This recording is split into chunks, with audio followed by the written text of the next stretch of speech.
मिथिला सबसँ पावन धरती अछि हमरो गुमान। मिथिला सबसँ पावन धरती अछि हमरो गुमान। माथ पाग आ कन्हा पे गमछा अछि हमर पहचान। यो भैया हम मैथिल संतान, यो भैया मिथिला हमर महान।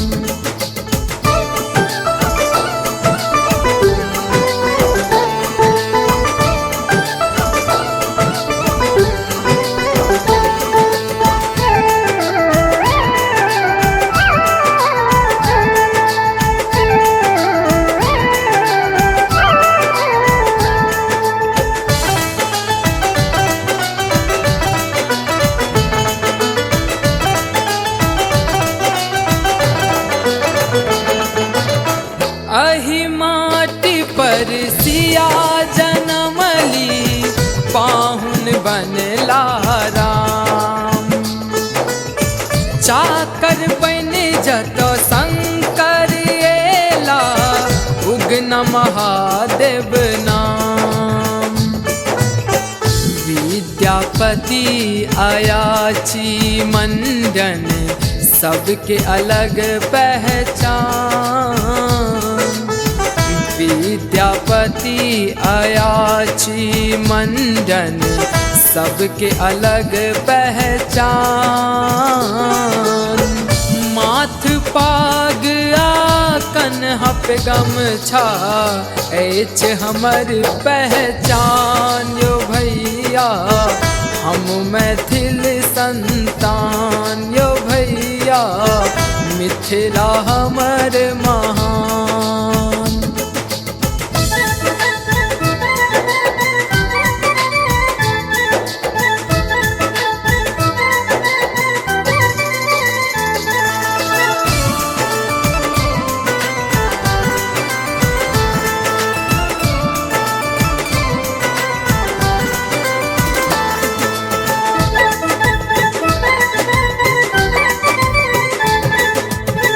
जग में नामी सखरा जनकपुर, कोसी कमला बलान।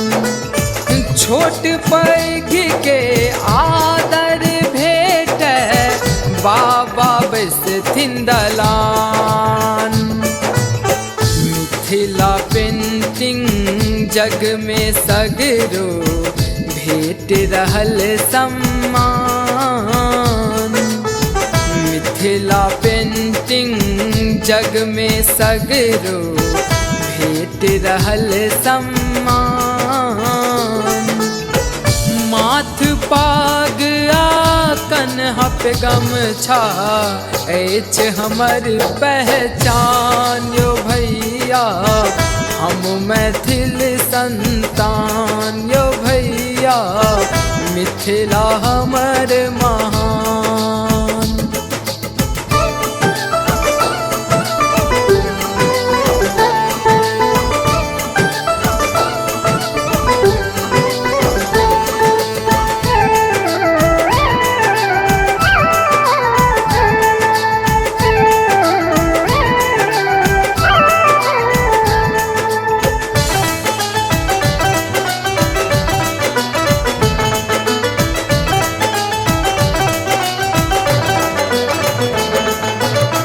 खान पान में सबसँ ऊपर, चूड़ा दही अचार।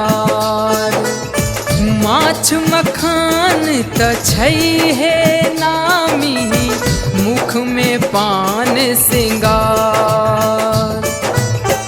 कहैया राइटर शशि धीरू, गुलशन करे बखान। कहैया राइटर शशि धीरू, गुलशन करे बखान। माथ पाग आ हप गमछा अछि हमर पहचान यो भैया हम मैथिल संतान यो भैया मिथिला हमर महान। समस्त मैथिल श्रोता बंधु के हम गुलशन कुमार झा जी के जे गोर लगे छी और प्रणाम कर रहल छी। अपन चैनल जी के जे इंटरटेनमेंट के माध्यम से अहाँ सबके बीच लऽ कऽ उपस्थित भऽ रहल छी मिथिला वर्णन, जेकरा लिखने छथि शशिकांत राय जी और संगीत से सजौने छथि शिवा तिवारी जी। आशा नहीं अपुतु पुनः विश्वास अछि कि अहाँ सबक प्रेम दुलार जरूर भेटत और चैनल के सब्सक्राइब करी और बेल आइकन जरूर दबाबी। जय मैथिल, जय मिथिला, जय माँ जानकी।